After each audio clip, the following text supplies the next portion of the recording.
वंदे मातरम। नमस्कार। जय श्री राम। बाबा साहब भीमराव अंबेडकर जी को लेकर के और जिस तरीके से अभी दिल्ली में संसद भवन के अंदर और संसद भवन के बाहर द्वंद्व मचा है, ये राजनीतिक मतभेद से मनभेद की सीमा तक चला गया है। लोकसभा चुनाव में जिस तरीके से कांग्रेस ने संविधान बदल देंगे, आरक्षण खत्म कर देंगे, इस तरीके के बिंदु को लेकर के जो हमारे कुछ बंधुओं को भ्रमित करने का प्रयास किया और उसमें सफलता अर्जित कर ली, उसका परिणाम या दुष्परिणाम ये हो रहा है कि कांग्रेस के मुंह पर झूठ बोलने का खून लग गया है। वो चाहती है कि निरंतर इसी तरीके से झूठ बोल करके और हम राजनीतिक फायदा ले सकते हैं। बाबा साहब अंबेडकर जिनका शिक्षा जब ले रहे थे तब, वे राजनीति में आए तब, राजनीति के बाद में जब वे इस संसार से विदा होकर चले गए, उसके बाद में भी जितना अपमान कांग्रेस ने किया है कोई सोच भी नहीं सकता उतना किसी ने किया हो। तथाकथित पंडित जवाहरलाल नेहरू ने बाबा साहब के प्रति कितना अपमानजनक कार्य निरंतर किए हैं, ये इतिहास में उपस्थित है। मैं कुछ बातें कहना चाह रहा हूँ और उनको लेकर के अभी जो अमित शाह जी के द्वारा जो जब कहा गया, वो अमित शाह जी का एक व्यंग का टोन था। कांग्रेस पर वो व्यंग कर रहे थे कि ये दोगले झूठे लोग हैं कांग्रेस वाले। वो व्यंग करने में जो जिस तरीके से पूरा वातावरण बनाया गया कि उसका राजनीतिक लाभ किस तरीके से लिया जाए। कांग्रेस जैसे उसके ऊपर जैसे बिल्ली के भाग से छींका टूटा हो, और बिल्ली तो एक विदेशी बिल्लियां है ही जो छींका टूटने का रास्ता देखती है। अभी थोड़ा सा सिलसिलेवार मैं बहुत बिंदुवार करना चाह रहा हूं।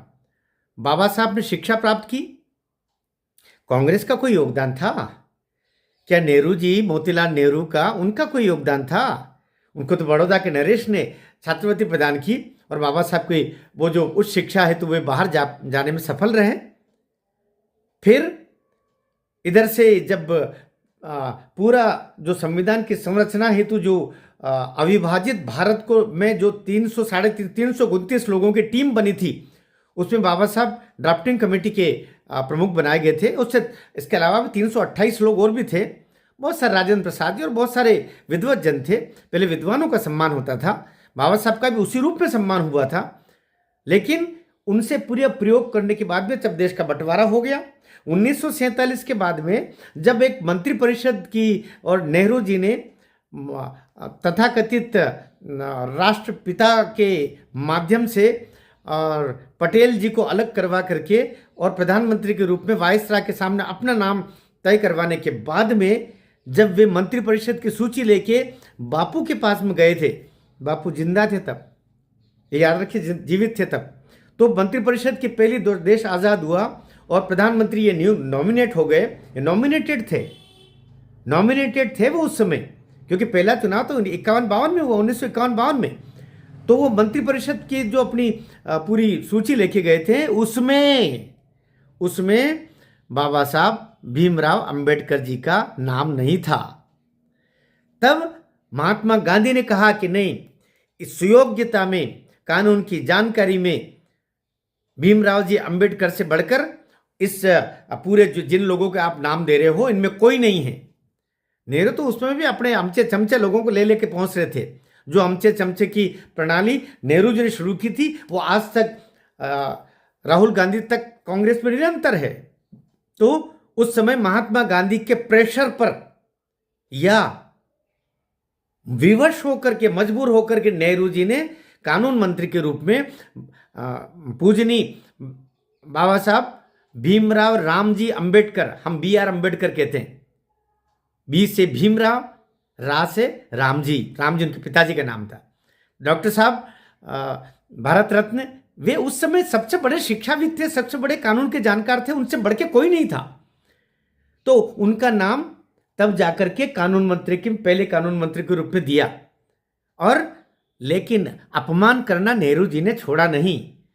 फिर जब 51-52 में, क्योंकि वे भाई कांग्रेस के सदस्य तो थे नहीं, ये तो एक मिलीजुली सरकार बनी थी, जो पहली सरकार बनी थी, विधिवत जनों की सरकार बनी थी, पहली सरकार। लेकिन 51-52 जब चुनाव हुए तब बाबा साहब अपनी जो उनकी पार्टी थी उसके माध्यम से खड़े हुए थे, तो उनको मुंबई में हराया। और जिस कांग्रेस के सदस्य ने, नारायण भाई ने, बाबा साहब अंबेडकर को 1951-52 में पहले चुनाव में हराया था, नारायण भाई, उसको आगे चल के पद्मश्री दिया। वो जीता तो है ही सही, लेकिन उसको पुरस्कृत किया। ये पहली चोट अपमान की, पहली अपमान की चोट तो जब कानून मंत्री के रूप में सारा उपयोग करा लिया उनसे, संविधान बनवा लिया, सारे काम करवा लिए। अरे कितना बड़ा संविधान है, बाबा साहब ने हाथों से लिखा है। क्योंकि वो जो बाद में 180 सदस्य जो अविभाजित भारत के थे, उन सबके लिखित जो पांडुलिपि थी उसी पर हस्ताक्षर आवश्यक थे।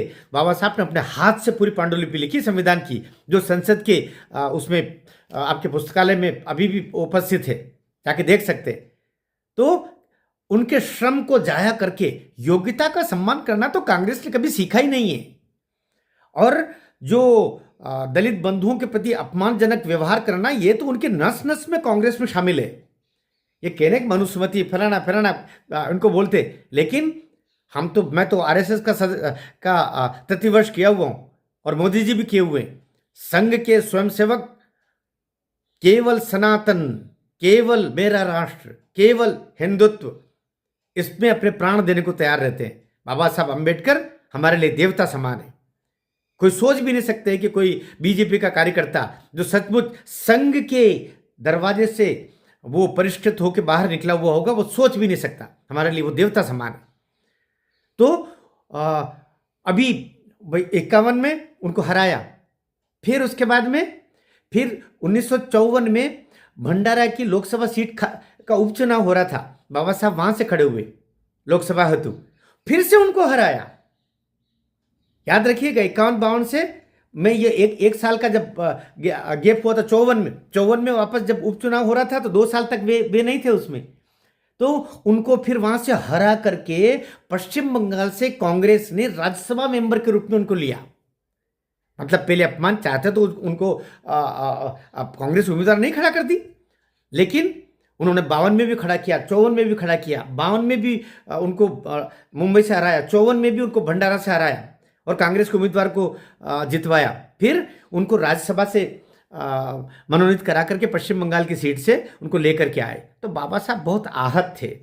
व्यक्ति की प्रतिभा का जब अपमान होता है तो आहत होते ही हैं।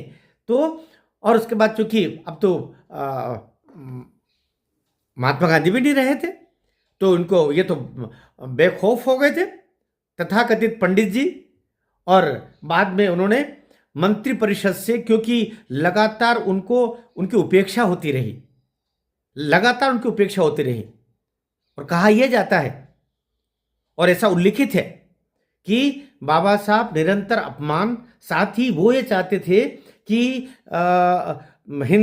हिंदू धर्म में सिख, जैन, बौद्ध इनको समाहित किया जाए, अलग से इनको धर्म के रूप में परिभाषित करके, और हिंदू समाज या हिंदू धर्म के मतावलंबियों से उनको अलग करने का प्रयास न हो, और इसकी व्यवस्था वो करना चाहते हैं। हिंदू कोड बिल में इनको शामिल करना चाहते, तो नेहरू इसके खिलाफ थे। और कहते हैं इसी से आहत होकर के, निरंतर अपने अपमान से आहत होकर के बाबा साहब ने उनकी कैबिनेट से कानून मंत्री के पद से त्याग पत्र दे दिया था। और उसके बाद में वो अपने समाज हेतु, पूरे समग्र समाज हेतु बुराइयों को मिटाने के लिए वो करते रहे। तो यहाँ तक तो वो जब तक जीवित रहे तब तक अपमान किया। उसके बाद में जो संविधान मूल है उसमें समाजवाद और धर्मनिरपेक्षता, तथाकथित पंथ निरपेक्षता, धर्मनिरपेक्षता तो होती नहीं है, पंथ निरपेक्षता जो सेकुलरिज्म है, और आपका दूसरा समाजवाद सोशलिज्म है, ये दोनों संविधान की प्रस्तावना में नहीं थे।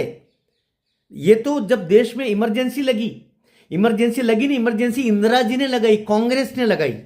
कांग्रेस ने या कि इंदिरा गांधी जी के द्वारा जो इमरजेंसी आपातकाल लगाया गया उस दौरान, जब संविधान भी एक तरीके से बाजू में कर दिया गया था, उसको धकेल कर संविधान का तो कुछ था ही नहीं, कोर्ट सब अपहेल्ड हो गए थे, कोर्ट सब अलग कर दिए गए थे, सारे कानून के आपके जो रास्ते थे वो बंद थे, जितने भी विपक्षी दल थे जो अभी भी चिल्ला पों कर रहे हैं उन सबको हवालात में डाल दिया गया था, जेपी से लेकर के सारे लोग हवालात में थे। उस दौरान विपक्ष की पूरी आवाज़ बंद करके, मीडिया की सारी आवाज़ बंद करके, और श्रीमती इंदिरा गांधी जी ने, कांग्रेस ने उस समय समाजवाद और पंथ धर्मनिरपेक्षता जिसको बाद में और कहना शुरू कर लिया, ये जो सोशलिज्म और सेकुलरिज्म, ये दो शब्द अंदर प्रस्तावना में डाले, जबकि बाबा साहब ने यह पूरी हमारी जो 180 लोगों की जो विद्वत जनों की उस समय टीम थी, किसी ने भी उस समय भी यह बात आई थी कि समाजवाद और धर्मनिरपेक्षता, पंथ निरपेक्षता को शामिल करें, तो मना किया था। बाबा साहब इसका सख्त खिलाफ थे। तो बाबा साहब की आत्मा को कष्ट पहुंचा करके, और इंदिरा जी ने, कांग्रेस ने ये दो शब्द तब डाले जब विपक्ष जेल के अंदर, आपके सारा मीडिया उनके के प्रमुखों को ताले लग गए, अखबारों के ताले लगे हुए थे दरवाजों पर, और देश में आपातकाल लागू था, जिसने बोला उसको जेल के अंदर। ऐसी अवस्था में इन्होंने किया था। और पहली बार, जिसको तो मीडिया बोल ही नहीं रहा है, पहली बार संसद का 5 साल से कम में, तो पहले संसद भंग होती रही है, लेकिन वहां 2 साल बढ़ा करके तानाशाही थी, 7 साल तक संसद चली। वो 71 से 77 तक, 1971 से 77 तक इंदिरा जी ने 2 साल संसद को एक्सटेंड कर दिया, जबकि खुद वो अयोग्य घोषित हो चुकी थी। तो वहां पर बाबा साहब की आत्मा को कष्ट पहुंचाने का कार्य, उनका जीवित भी अपमान किया, मरने के बाद में भी कांग्रेस ने अपमान किया, ये जो बड़ी बन रही ना। और नेहरू जी ने अपने जीवित रहते रहते भारत रत्न ले लिया, इंदिरा जी ने स्वयं अपनी नोटशीट पर साइन करके भारत रत्न ले लिया, और राजीव गांधी जी जीवित रहते हुए, ये तो जैसे ये तो गांधी नेहरू परिवार में तो कोई पैदा हुआ तो भारत रत्न लेके ही मानेगा, जैसे वो ये ले लिया। और बाद में जब अन्य दलों की सरकारें आई, जब बीजेपी के सपोर्ट से वीपी सिंह सरकार आई, और बीजेपी और बाकी के दल जो विपक्षी दल थे मिलकर के सरकार चला रहे थे, उस समय बाबा साहब भीमराव जी, रामजी अंबेडकर को भारत रत्न दिया गया, तब दिया है। और उनकी प्रतिमा भी संसद में तभी स्थापित हुई है, उससे पहले तो उनकी प्रतिमा तक स्थापित नहीं होने दी थी कांग्रेस ने। इसलिए निरंतर, और जब मोदी सरकार आई 2014 में, उसके बाद याद कीजिएगा दलितों के पांव धोना, मोदी जी ने क्या क्या किया है। सबसे पहले झाड़ू उठाई, क्योंकि उनके प्रमुख, जो कांग्रेस के प्रमुख के तो कपड़े स्विट्जरलैंड से धुल के आते थे, लेकिन दूसरा एक प्रधानमंत्री जो राष्ट्र सेवक के रूप में आया, उसने झाड़ू उठा के पहले गलियों में गया, वो सफाई की, ये मोदी जी ने करके दिखाया। जब उन्होंने किया, उसके बाद स्वच्छता अभियान चला, सिर पर मेला ढोने की प्रथा समाप्त हो गई देश में, मोदी जी ने किया। उसके बाद में पंचतीर्थ, बाबा साहब, पंचतीर्थ, तीर्थ पुण्य धाम होता है। तीर्थ सदैव उनको कहते हैं जहां ईश्वर का वास होता है, ईश्वर की स्मृति जुड़ी होती रहती है, जैसे भगवान राम, भगवान कृष्ण, गौतम बुद्ध, महावीर स्वामी, जहां जहां इनकी स्मृति जुड़ी हुई है उनको हम तीर्थ बोलते हैं। ठीक उस तरीके से बाबा साहब अंबेडकर के जो 5 स्थल है प्रमुख, जहां वे पैदा हुए, जहां उनकी शिक्षा हुई, जहां उनकी दीक्षा हुई, जहां वे राजनीति के रूप में रहे, और जहां उनके जीवन की अंतिम, जहां पर उनकी देह को पंचतत्व में विलीन किया, उन 5 स्थलों को पंच तीर्थ का स्थान दिया मोदी ने, मोदी सरकार ने, नरेंद्र मोदी ने, भारतीय जनता पार्टी सरकार ने। इसलिए अब पेट में बड़ी मरोड़े आ रही है। ये पंचतीर्थ कौन से थे? ये मोदी ने किया है, याद रखना, भाजपा ने किया है, एनडीए ने किया है। इस राष्ट्र का जो देवता था उसका सम्मान दिया है। जहां वो पैदा हुए, महू मध्य प्रदेश में, हमारे खरगोन से तो बहुत पास में है, वहां पर पहला तीर्थ जहां पर बाबा साहब भीमराव जी अंबेडकर का जन्म हुआ, उस महू में, जिसका अभी अंबेडकर नगर ही नाम उसका रख दिया गया, ये भी बीजेपी ने भी किया, अंबेडकर नगर नाम। तो महू मध्य प्रदेश का स्थान जहां पैदा हुए वो पहला तीर्थ।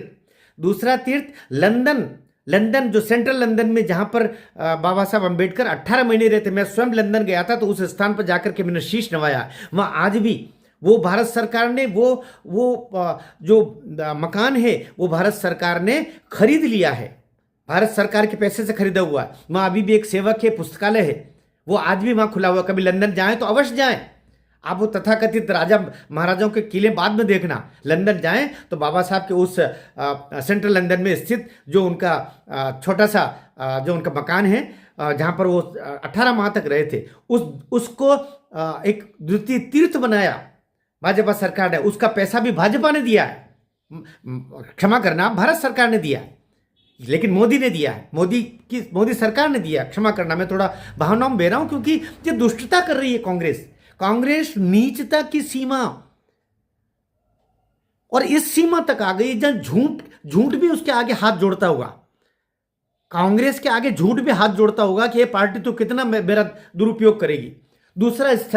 दूसरा स्थल पूजनीय बाबा साहब अम्बेडकर का जो द्वितीय तीर्थ कहा जाता है। तीसरा स्थल जहां पर वो दिल्ली में रहे, दिल्ली में जहां पर वे कानून मंत्री के रूप में रहे, जीवन के उत्तरार्ध तक रहे, वो वहां पर तीसरा स्थल है दिल्ली में। तीर्थ हम मानते हैं उसको बाबा साहब अम्बेडकर का तीर्थ के रूप में, तीसरा धाम, तीसरा तीर्थ। और चौथा जहां पर उन्होंने बौद्ध पंथ की जो 20 शिक्षाएं होती है उसको बौद्ध पंथ स्वीकार करते हुए उन्होंने जो अपनी दीक्षा ग्रहण की थी, वहाँ नागपुर में उनका चौथा तीर्थ। और पंचम तीर्थ जहाँ पर उनका जीवन का अवसान हुआ, जहाँ पर उनकी देह वो पंच तत्वों को विलीन हुई उस स्थल को नागपुर में, वहाँ पर उनका एक तरह महातीर्थ, महाधाम के रूप में वो पंचम तीर्थ बनाया गया। इस तरह पंच तीर्थ ये मोदी सरकार के काम है। बीजेपी का जो पहला कार्यकाल था 14 से 19 के बीच, उसी बीच में सब कर लिया मोदी ने। इसलिए बीजेपी को कोई अगर बाबा साहब अम्बेडकर के विरोधी बोलता है तो उससे बड़ा नाशुक्रा कोई नहीं हो सकता। इसलिए ये पंच तीर्थ का कार्य हो, बाबा साहब का कि हर स्मृति को संजोने का काम हो, दलित उद्धार के काम हो, तो सारे कार्यों को लेकर के वो निरंतर करते रहे। इसलिए अगर कोई आज ये जरा सा स्लिप ऑफ टंग हो जाए, कुछ बोल जाए, तो उसके अंदर क्लिपें निकाल के उसके अंदर AI का उपयोग करके उसके अंदर और शब्दों को डाल करके, और जिस तरीके से लोकसभा चुनाव के समय बहुत षड्यंत्र किया गया और षड्यंत्र पूर्वक बीजेपी को या कि NDA के बंधुओं को हराने के कार्य हुए, अब वो काठ की हांडी कांग्रेसी बंधुओं, खड़गे जी, हम तो आपके वो जहाँ पर हमारे साउथ में आपकी एक बड़ी धर्मशाला में गए थे, जहाँ पर हमारे ज्योतिर्लिंग है आंध्र प्रदेश में, वहाँ पर भी हम जाके देखा। आप तो बड़े अरब खरबपति हो, लेकिन दलित समाज से हो इसलिए आपका सम्मान है। आप अरब खरबपति हो इसलिए सम्मान नहीं, आप दलित समाज को इसलिए आपका सम्मान है। बाबा साहब की स्मृति को संजोने का काम करें, उनके नामों को गलत उपयोग करके और उनका अपमान करने का कार्य न करें, क्योंकि कांग्रेस ने बहुत अपमान किया है, अब अपमान उनका नहीं होना चाहिए। भारत माता की जय।